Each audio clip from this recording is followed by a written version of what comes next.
Hi అండి, మీలో ఎంతమందికి బెండకాయ అంటే ఇష్టం? నాకైతే అస్సలు ఇష్టం లేదు, కానీ ఇలా చేసుకుంటే తింటాను. ఈరోజు బెండకాయ ఎక్కువ జిగురుగా లేకుండా ఫ్రై చేసేద్దాము. ముందుగా బెండకాయని ఇలా వాటర్తో శుభ్రం చేసుకొని ఇలా సన్నగా కట్ చేసుకోవాలి. నెక్స్ట్ ఒక ప్యాన్లో ఆయిల్ తీసుకొని ఆయిల్ హీట్ అయ్యాక జీలకర్ర, ఆవాలు, పచ్చిపప్పు, ఒక ఎండుమిరపకాయ, కరివేపాకు వేసుకోవాలి. నెక్స్ట్ మనం సన్నగా కట్ చేసుకున్న బెండకాయ ముక్కలు యాడ్ చేసుకొని పసుపు, ఉప్పు వేసుకొని కలిపుకోవాలి.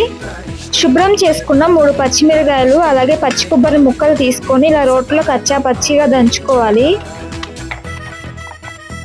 ఈ దంచుకున్న మిశ్రమాన్ని ఫ్రైలో వేసి 1 నిమిషం పాటు తిప్పుకోవాలి. ఈ ముక్కల్ని ఎక్కువసేపు కలియబెట్టకుండా మూత పెట్టి అంతే వదిలేయాలి. 5 నిమిషాల తర్వాత ఉప్పు, కారం, చిటికెడు ఆవాల పొడి, ధనియాల పొడి వేసుకొని కలిపుకోవాలి. ఇవన్నీ వేసి 5 నిమిషాల పాటు లో ఫ్లేమ్ లో ఫ్రై చేసుకోవాలి. అంతే అండి, మన బెండకాయ ఫ్రై రెడీ. ఒకసారి మీరు కూడా బెండకాయ ఫ్రై ఇలా ట్రై చేసి చూడండి.